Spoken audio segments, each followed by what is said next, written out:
Hey, what's going on, people? Shout out to everyone that's been subscribing to my channel, liking my videos and watching them. Just how to get that out the way, but I've never done a video like this, so bear with me. Anyways, you know, I've been dropping a lot of videos lately, truck driving, because that's what I've been doing for a long time. A lot of you know me from music videos and stuff like that, and all kinds of other videos I've dropped and whatever.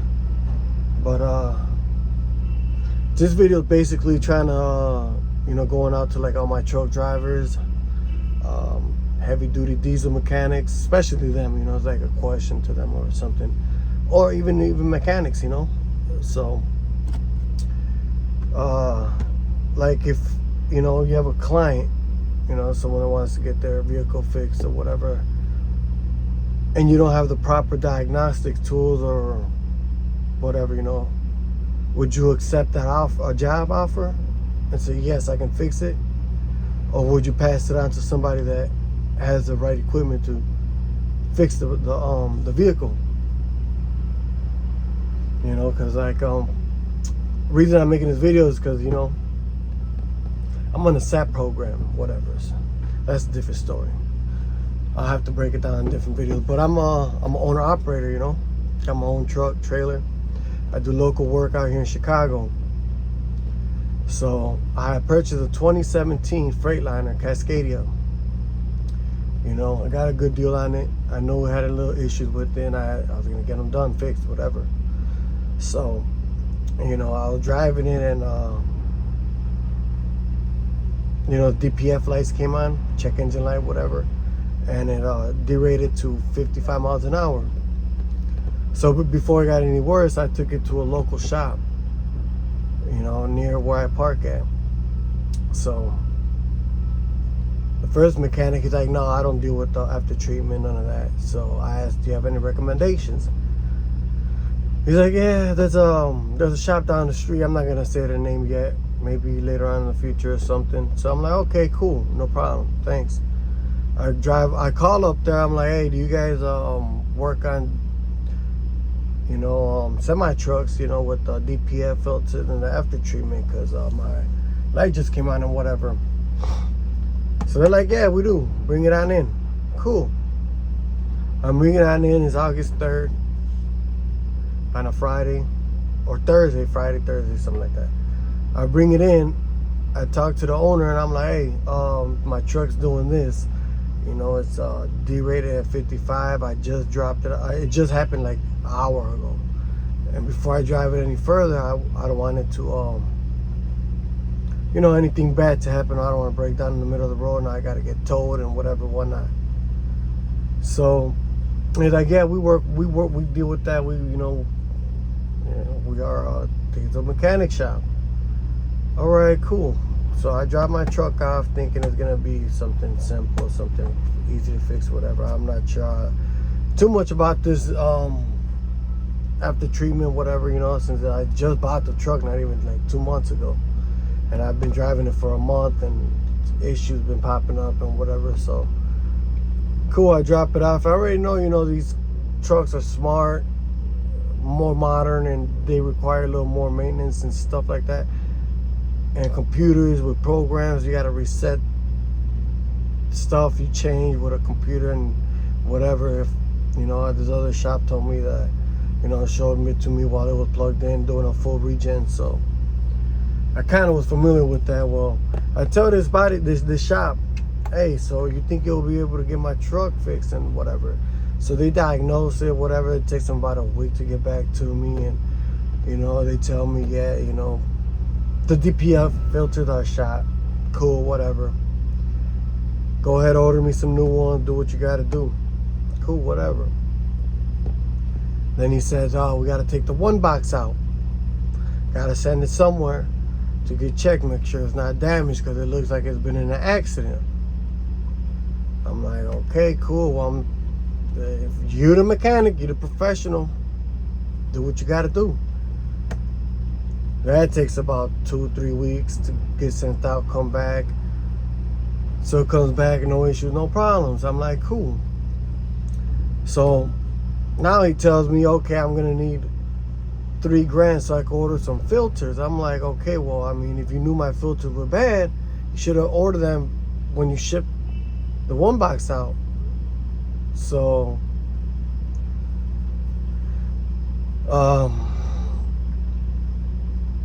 whatever. I'm like, I'm not giving you $3,000, especially if you had it on my truck already for 3.5 weeks. So I was like, I can give you $2,000. I give you $2,000, buy the filters, whatever, and then we can negotiate some more, whatever. Once you put it back together and I get my truck, I can, you know, see my bill and whatever. So he puts it all back together and this and that, and they can't do a full regen. I'm like, okay, well, what's the problem? What's going on?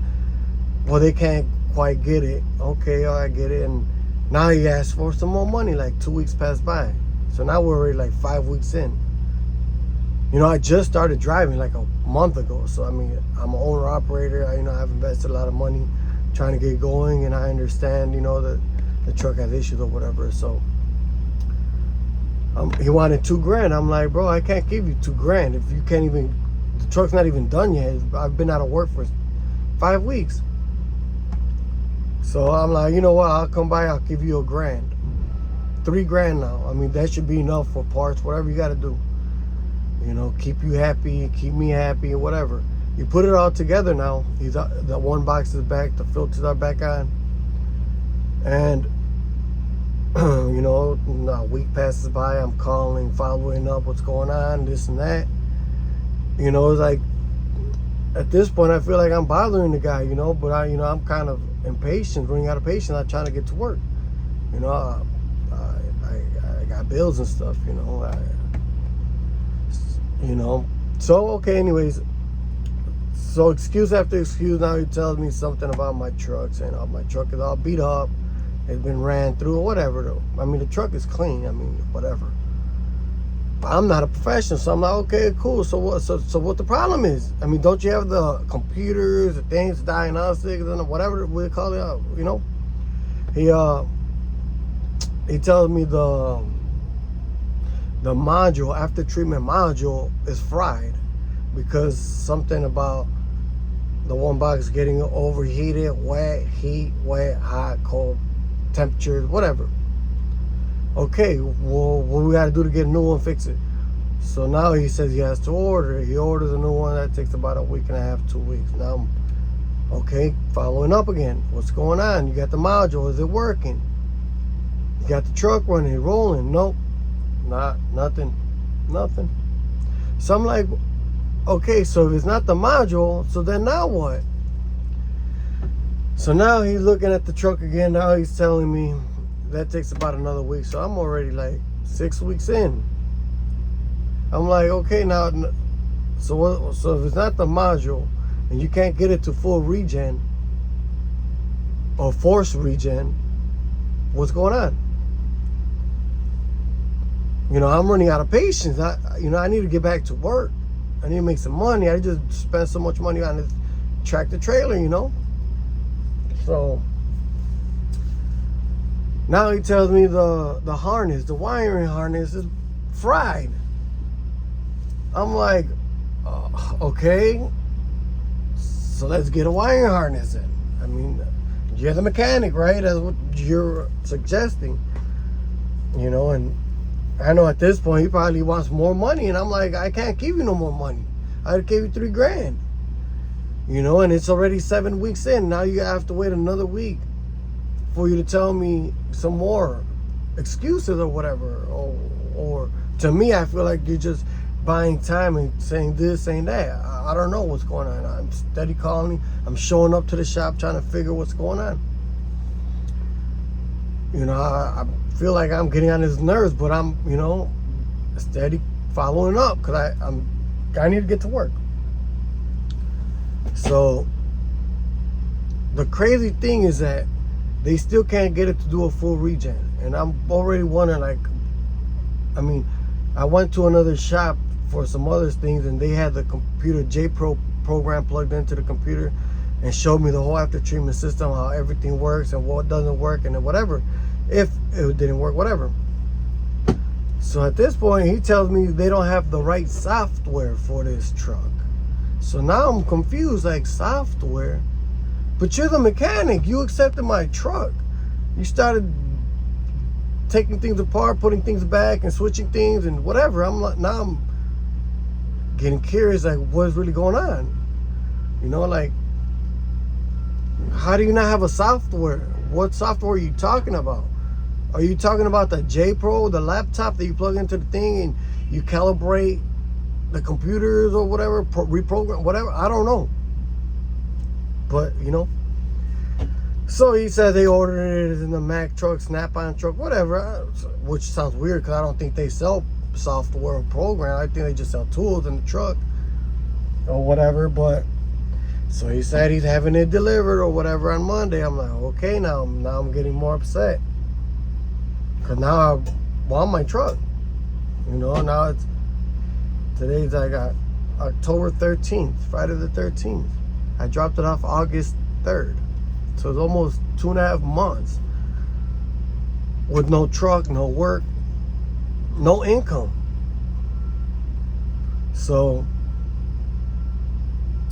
time, like a week or two passed, whatever, nothing. He can't get it to do a full regen. At this point, I'm like, do you even know what you're doing? Is this truck out of your league? Why did you accept something that you couldn't fix? So now you got to call again, I guess, on Friday that just passed, like on the 9th or something. Same thing, following up. What's going on with my truck? Now he tells me that he can't, that he's going to have to get it towed to Freightliner. And they're going to have to reprogram it. And I'm going to have to pay for the tow fee and the programming fee. So now I'm like, why should I? If I would have known that you couldn't do the job, I wouldn't have took right here from the beginning. I could have took it somewhere else. You know, I had other mechanics, but they were just a little further. They could have did it for me. You know, I could have got it deleted for the price that I'm going to end up paying. I could have got it deleted for $3,000 or something, which they say you shouldn't, but I mean, it's my truck, right? I can do whatever I want. And a lot of people recommended me to do it. But this mechanic said he won't because it's not legal or whatever. I understand. But at this point, I'm like, oh, okay, trying to build a relationship with a mechanic close to me. You know, someone that I could trust, someone I could take my truck to, someone I need help. Since I'm new to this, I've worked for companies 13 years. When something breaks down, you drop the truck off to the shop, they take care of it, they deal with it financially, whatever. Since it's my truck, I'm trying to build a relationship with mechanics, people in the area, somewhere, somebody I can trust for the long run. So I'm like, now I'm like, why do I have to get my truck towed to Freightliner when you're the mechanic, you're the professional, right? Yeah, so that's where I'm at right now. And he's like, yeah, I'll call you tomorrow once I find out what's going on with Freightliner and see how I can get it up there. I'm guessing none of them got a CDL because they can't drive it. So they have to get it towed there. Whatever. It is what it is now, you know. But, so I'm wait till like, yesterday, Thursday, to call him. You know, I gave him a little bit of time. I got a GPS on my truck. I don't see my truck moving, going anywhere. You know, so I'm like, call him, and he calls me back, and he tells me him and his son got COVID, so he couldn't call me over the weekend. I mean, okay, I guess stuff happens, but like I said, I'm running out of patience. Everything sounds like an excuse. So I'm like upset. We have a conversation. He's telling me all about everything and whatever, what's going on. And I'm like, if you would have told me from the beginning that you didn't have the software, the J Pro program, whatever you need to get this truck fixed here at this shop, I probably would have drove somewhere else and took it somewhere else. But I felt like since someone recommended me to you, I could have been like, yeah, you could go ahead and take it, help me out, get me back on the road. 2.5 months later, man, no truck, asking for money. Now I got to get it towed somewhere, and I got to pay for that. I'm not a mechanic. I mean, I can do a lot of things. If you've seen some of my videos, you know. But like, bro, come on, bro. Even I mean, if all you know how to do is change brakes and stuff like that, and just say that. If this truck is too modern and you don't have the programs because it costs too much, just say that. Don't take a job that you can't do, you know? Because how am I going to feed my kids, pay my mortgages, child support, put food on the table, you know? You know, I got a wife and kids and stuff like that. And I've been out of work for 2.5 months. I don't know, maybe it's just me. Well, how do you guys feel about that? You know? How do you guys feel? Am I overthinking? Or I should be sent back and given more time to figure it out? Continue to, you know, like I'm thinking he ran out of options. He can't figure it out. He can't fix it. So the only option is to get it shipped to Freightliner, get it towed to Freightliner so they can fix it. I don't know, man. Well, I'm out, man. Just want to get that off my chest and see what you guys got to say. Peace.